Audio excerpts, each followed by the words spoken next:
Welcome. In this video we're going to look at how to calculate the present value of an unequal cash flow, and we're going to do this by doing a problem. And the problem that you see on your screen is: a company experiences the following cash flows. Calculate the present value where time equals 0 with a discount rate of 8%. So what do we mean by t equals 0? T means, if it's 0, that means it's today. So let me get my ink tool, and there's time 0, and then we have period 1,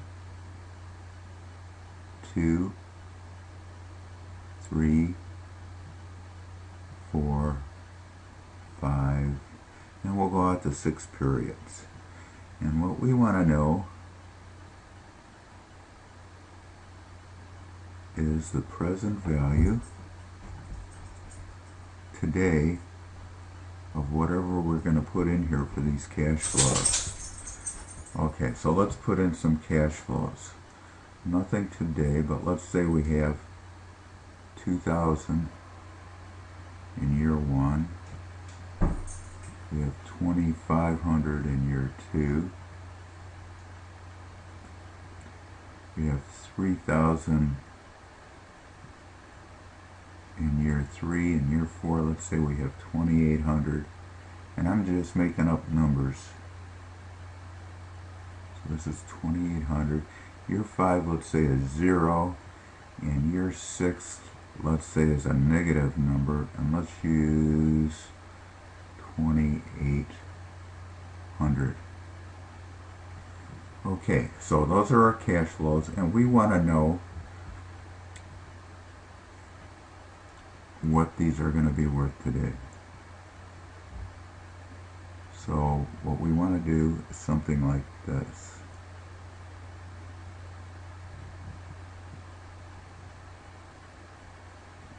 We want to present value these. In other words, we want to bring these back to what each of these cash flows are worth in today's dollars.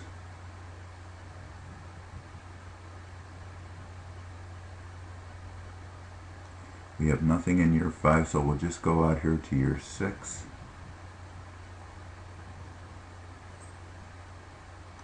So we really have 5 cash flows, and we want to know what the accumulated value of those present values of the cash flows are worth today.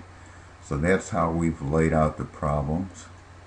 And what I want to do here is I want to put in some present value interest factors. So let me see if I can get my pen back here again. And if I can come out here, I'll put the present value factors over here. We have present value interest factor, PVIF, and our rate was 8%, so let's put that down here. And the first one is for 1 year. The next one is the same thing, PVIF, 8% for 2 years. And we have PVIF at 8%,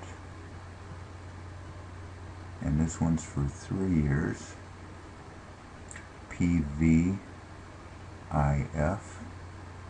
at 8%, and this one's going to be for 4 years. And then we have PVIF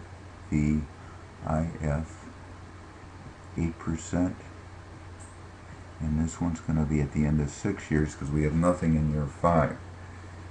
Okay, so those are the present value interest factors that we need in order to get back to year 0. So I'm going to close my ink tools for a moment, and we're going to go back to Excel, and we're going to calculate what each one of these factors is for each one of these years that we have laid out here. So the first one, we're going to open a function box, and we'll get our present value function, and our rate in this case is 8%, so we'll put in 0.08. And the first one is 1 year out. It's over here. And if we want to factor, we have to put in our future value as -1. And that tells us our factor is 0.9259, and you can carry it out as far as you want. But I'm going to make these all consistent.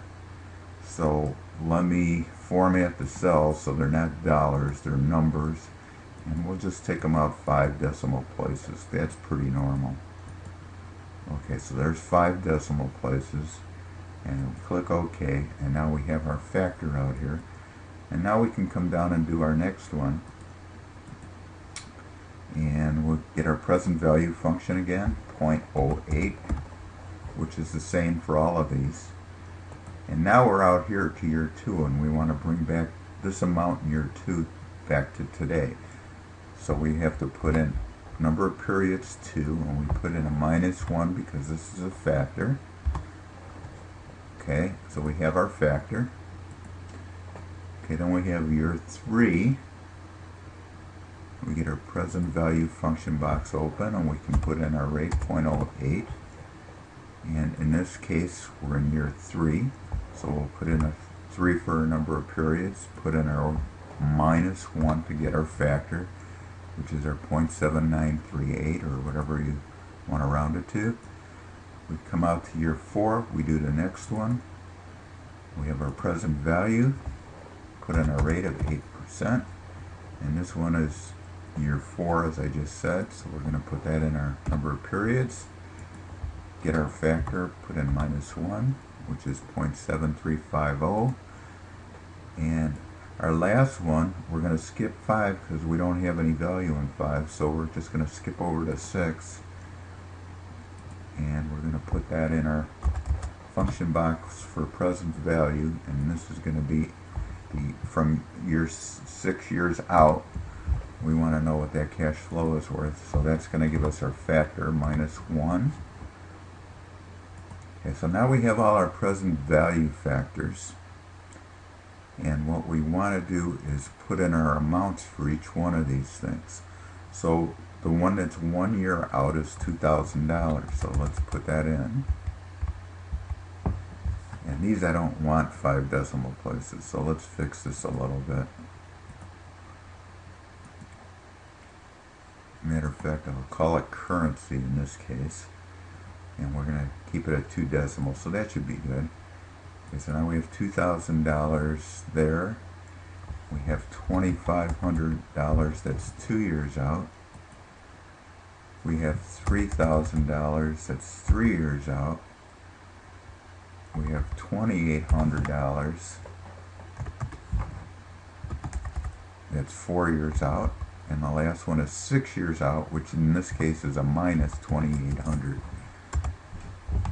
Okay, so then what we have to do is multiply our factors, and let's label these so you remember what they are. This is the present value interest factor.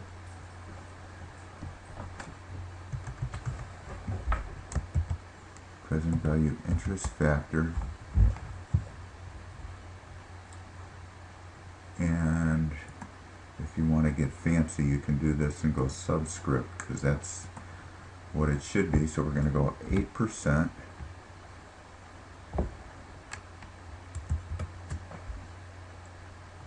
And then it's going to be for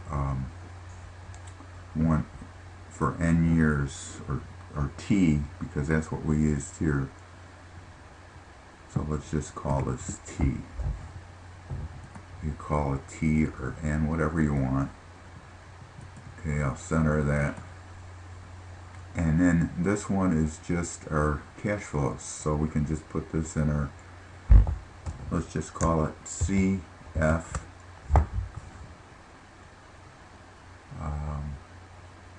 And we'll call it sub T. So if we put in a subscript, sub T, I think I made it superscript, so let's change it to subscript. There we go. And we'll put in our T. For some reason it's changing it to superscript. I don't know why. But I still think I said, well, maybe I did say that. I couldn't see it. That's what happens when you get old. Okay. So there. And now if we want to just center it over. So it's centered, and if we want to make it fancy, we can put a line underneath it, bottom border. Okay, so now all we have to do is multiply the factor times the cash flow. If we put in an equal sign and take the factor, and our asterisk is the multiply sign on Excel, and we take that times the cash flow, and we're just going to copy this for each one of these here, and we don't need these.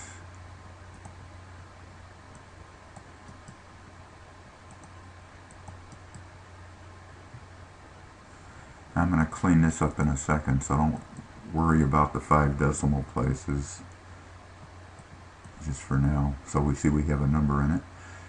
And now what I can do is I can come back over here and format ourselves, and we'll format it. Click on the number tab. We're going to make it a currency, so it's only 2 decimal places, and it's got a comma. Okay, so that's our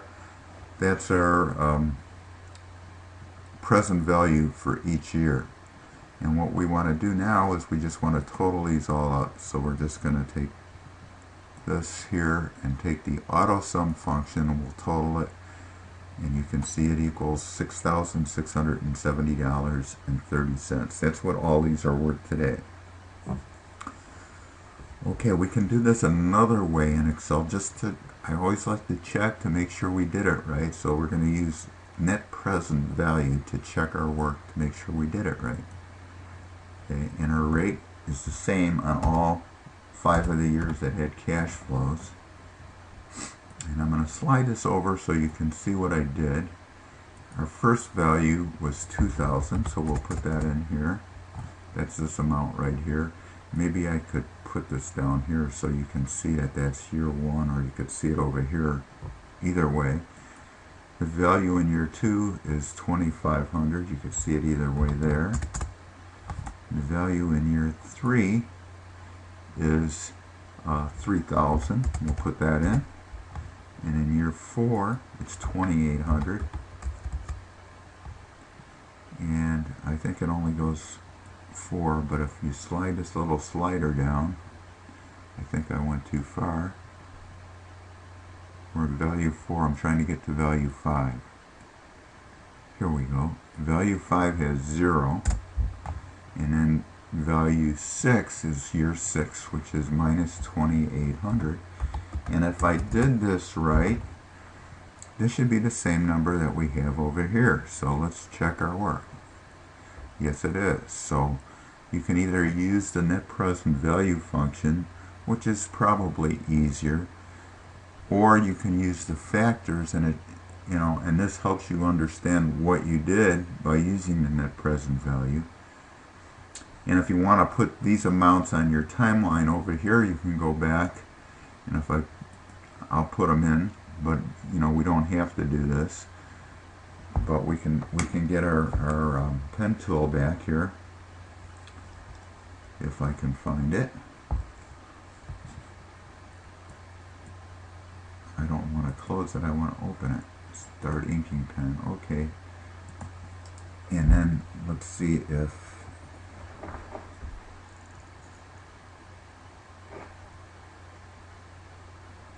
so that's where we want to put it. So we want to put in here, I'm just going to go over here a little bit, 1851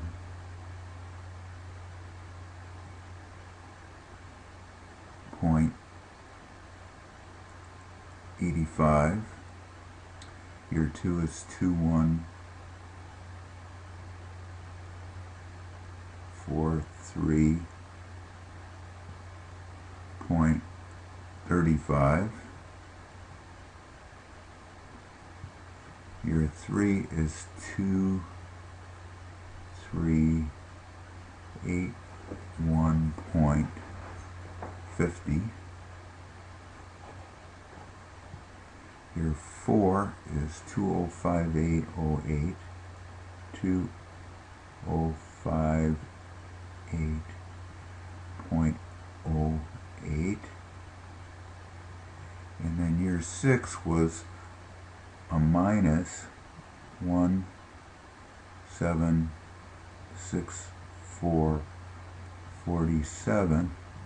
And then if you wanted to add these up, you should get the $6,670.30 that we did when we used Excel. So that's what we did, and now we've got our answer for how you calculate an uneven cash flow. So we did it a couple of ways. We put it on a timeline, and we're done. We'll see you next time.